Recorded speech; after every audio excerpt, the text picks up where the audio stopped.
Swayam Prabha. Digital India. Educated India.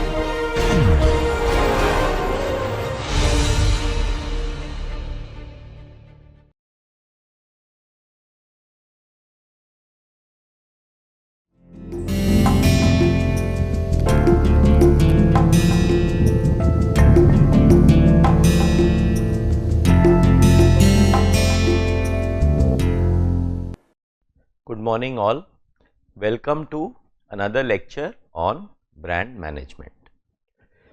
In the lectures so far, we have seen what is a brand, what is management of a brand, what activity do we perform as brand managers when we are managing brands.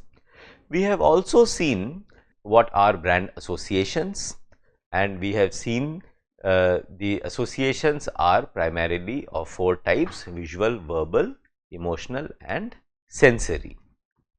What we have also seen is habit formation is an important ingredient towards building strong brands, because if we have the habit of consuming the same brand over and over again over a long period of time, brands gain strength.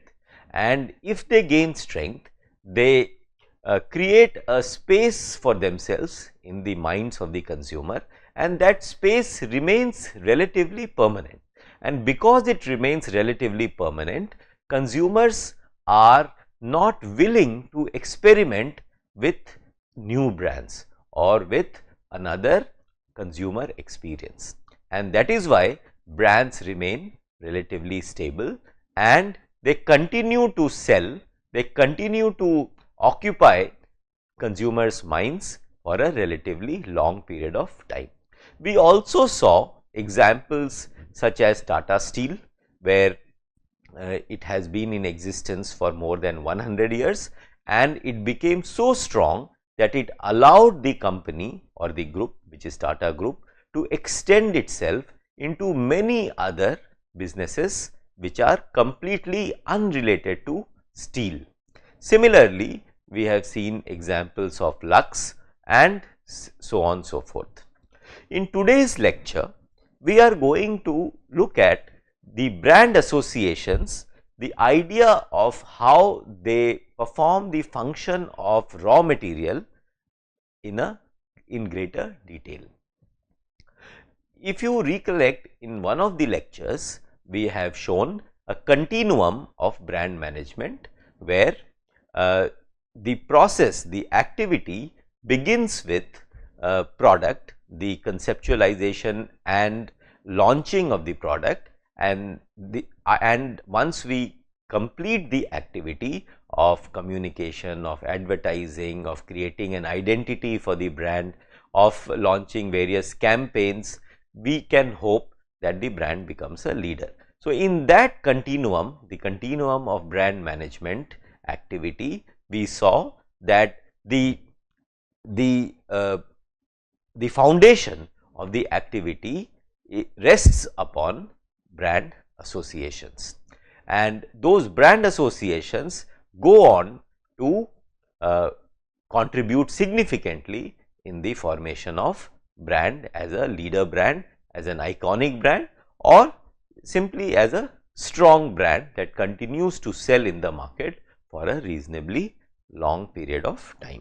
So, today we will look at brand associations as raw material, the idea of it in greater detail. Let us move further. Before we go to those 4 different types of associations, we must know that an in-depth understanding of brand association is a necessity. It is a necessity because what really consumers are experiencing about your brand, we are not very sure. We may be sure about the primary association. For example, when I ask someone about, say, Lux, people would say it is about celebrities, it is about film stars. They may also talk about the color of the soap, they may talk about the price of the soap, they may also talk about the packaging, how it looks, it is white in color or it is pink in color, and so on. People may also talk about the fact that Lux is being used by generations. So, maybe my parents have used, perhaps their parents have also used, and so there is a reasonably large body of experience that we have about the brand Lux. However, these are called primary associations, and these are the associations which people recall almost quickly or spontaneously.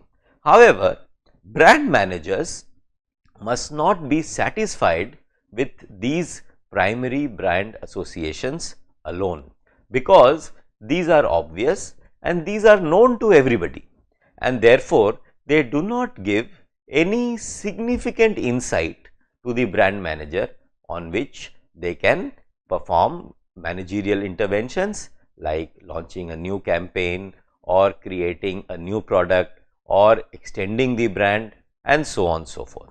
So, brand managers must look at secondary brand associations. So, when we say white in color, so if I ask a consumer, what comes to your mind when you think of Lux as a brand? He may say white, but the person who is conducting research, he must probe further and he must ask, what do you mean by white? Does it mean creamy? Does it mean milky? Does it mean smooth? What really does it mean? So, you have to go further and probe for the secondary associations. Then only you will get some insights which will be beyond the known and beyond the obvious. So, brand managers must seek an in-depth understanding of brand associations. Only then they would be able to lend a certain depth to their activity.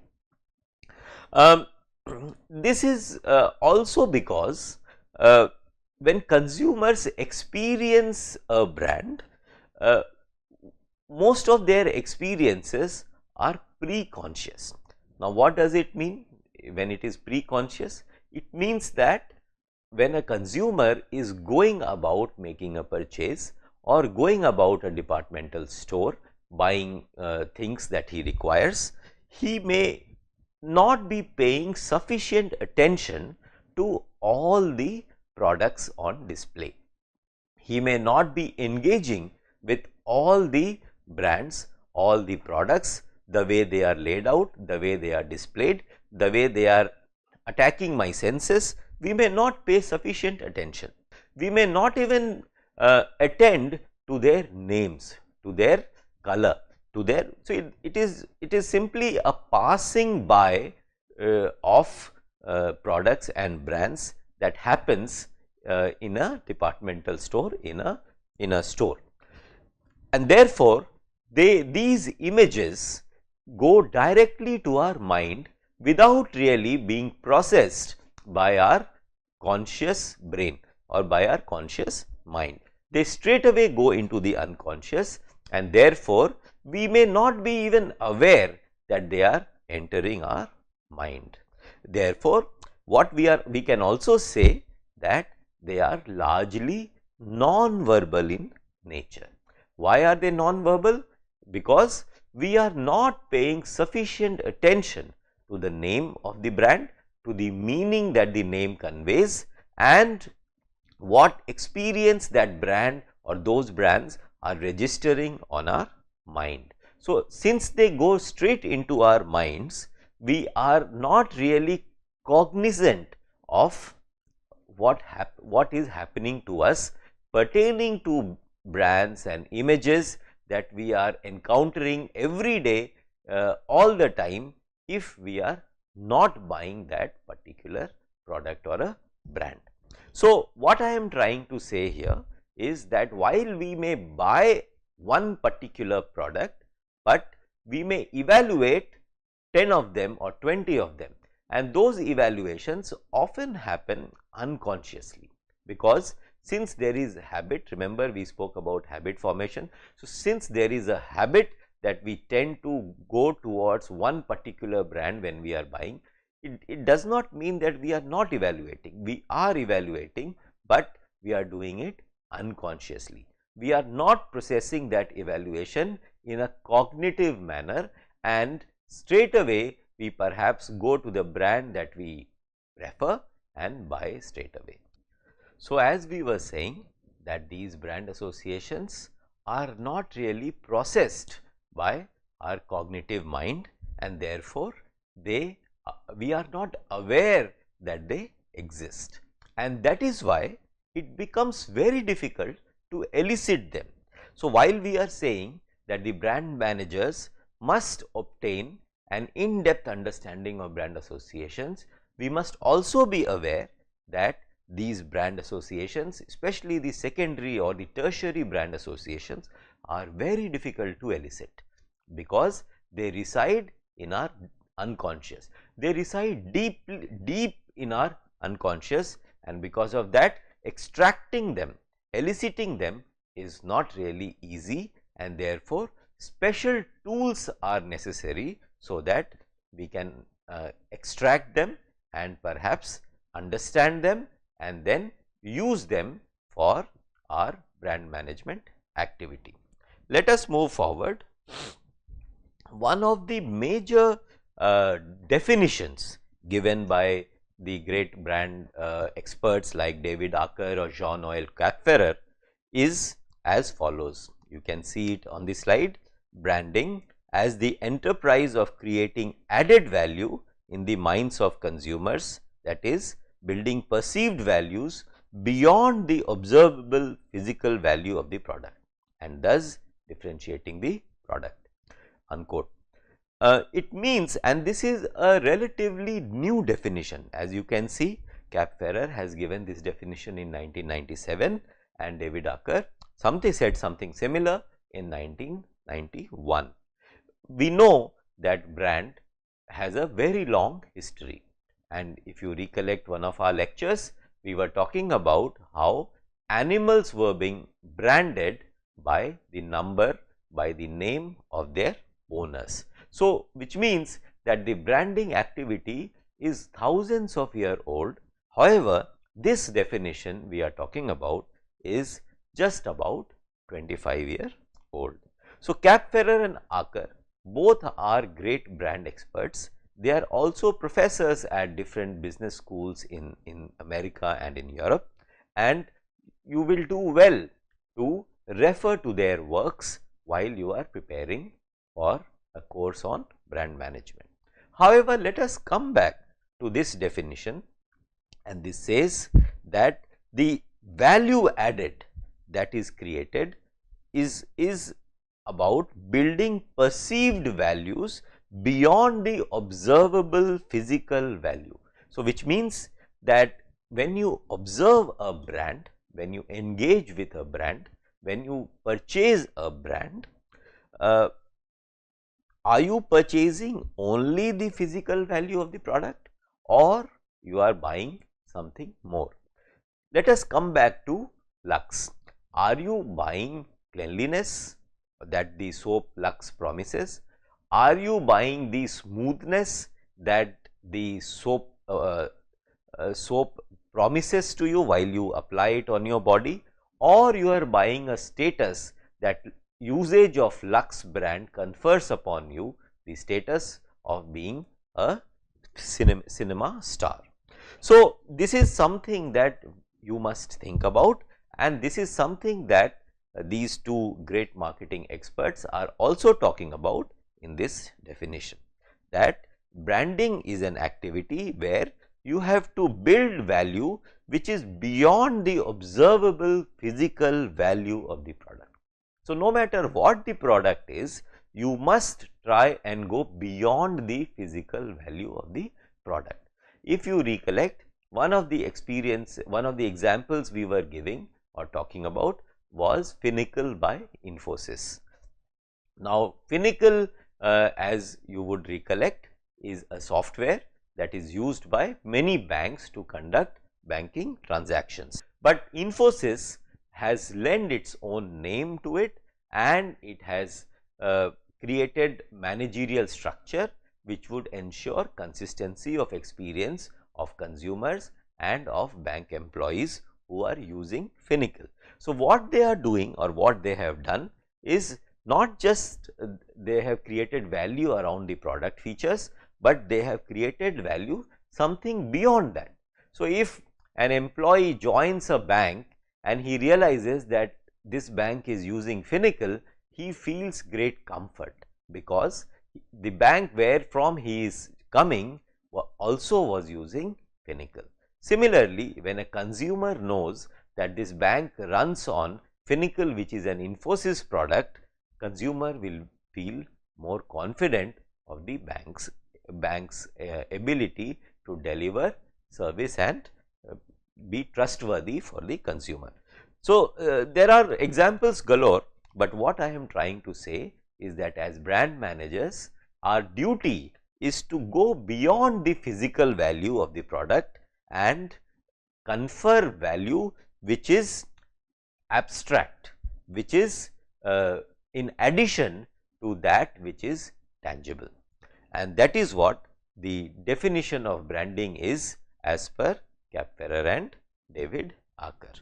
So, let us move further and look at brand associations, how they go beyond the perceived physical value of the product. Now, let us really see where do these brand associations reside and how can we access them.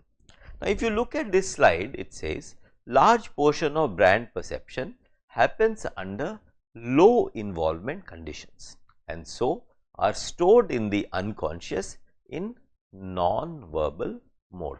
This is what I was referring to earlier when I was saying that while imagine you are walking inside a department store and you have to buy, say, a can of Coke, and you have to buy several other things for your house. Now, as you are passing by various aisles, you are passing by shelves in the store, you are looking at various products and brands on display. You may not be intending to buy tea or coffee or biscuits, yet you are exposed to them and they are registering in your mind. However, since you are not paying conscious attention to these brands, you are not acutely aware of their existence in a verbal mode or in a cognitive mode, which means you are not processing those experiences. Those experiences are directly entering through your eyes in a visual manner to your unconscious, and that is how they get stored in the unconscious. When I say they are stored in the unconscious, what does it mean? It means that they are stored as images in your unconscious. They are and unconscious means that they are not accessible easily because they are pushed down, because if they remain in the conscious, you will have a large body of information to process which you will not be able to do and you will be overwhelmed. So, that is why it is mind performs this activity and it pushes those experiences, those images into the unconscious. Another point to note is that these images or these experiences are largely in the non-verbal mode. What does it mean when we say non-verbal mode? It means that we are not assigning any text or any word to those images. If we do not assign a word, our mind is not working. Our mind has not paid sufficient attention to those images.